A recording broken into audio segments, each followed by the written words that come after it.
UAE Embassy in Israel is a new paradigm of peace. Just a short time ago Israel was not even shown on official maps in the United Arab Emirates. Today the UAE opened its embassy in Tel Aviv, Israel, calling it a new paradigm of peace. The United Arab Emirates formally dedicated its embassy in Tel Aviv. This is just the beginning. In our post-COVID world, those who innovate will lead. Israel's President Isaac Herzog joined UAE Ambassador Mohammed Al-Qadjar in cutting a ribbon to open the embassy. The United Arab Emirates formally dedicated its embassy in Tel Aviv.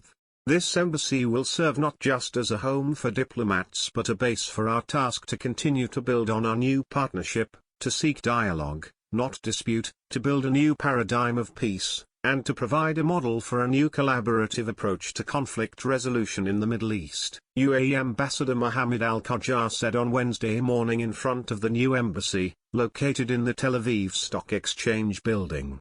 Since the normalization of ties between Israel and the UAE, we have seen for the first time discussions on trade and investment opportunities, a collaboration between hospitals, universities and research centers, cultural and people-to-people exchanges, cooperation in combating COVID-19, countering cyber threats, and protecting our environment.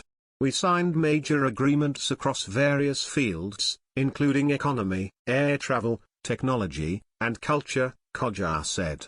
And this is just the beginning. In our post-COVID world, those who innovate will lead, he also said, adding, the UAE and Israel are both innovative nations. The people in this region are eager for a stable, functioning, and the prosperous Middle East. It is time for new approaches and thinking to set a new and better path for the future of the region, Qadjar said. Qadjar opened the day's trading on the Tays at the end of the ceremony. Israel's President Isaac Herzog, who joined Qadjar in cutting a ribbon to open the embassy, said that, while seeing the Emirati flag flying proudly in Tel Aviv might have seemed like a far-fetched dream just about a year ago, in many ways, nothing could be more natural and normal.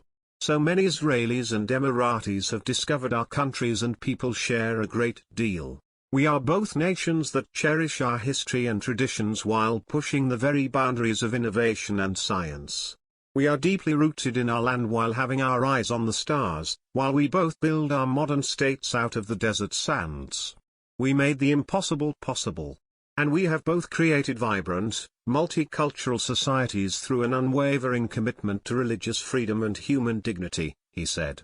The peace agreement between Israel and the UAE, Herzog said, will save lives, will help humanity, will help the region, will develop food, water, and medicine for the benefit of humankind, all through people-to-people dialogue. Both of our cultures will be enriched.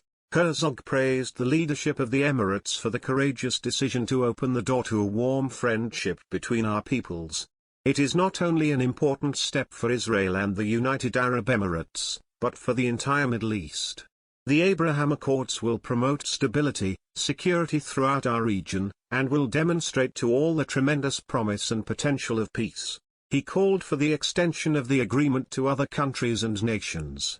We are a nation of peace and those who are interested in peace with us will be welcomed with open arms, he said.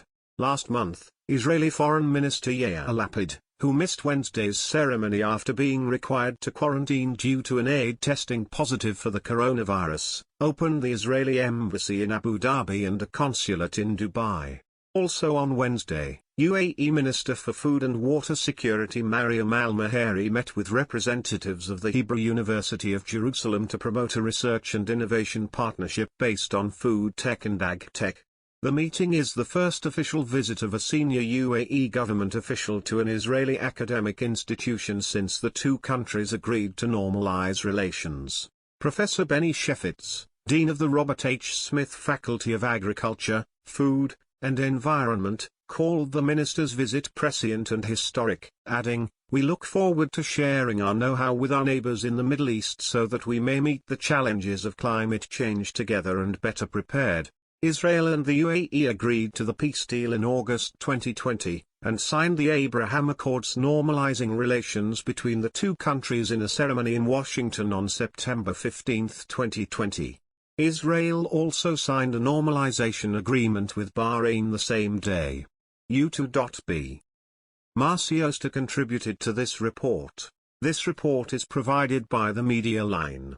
Original content. Click here.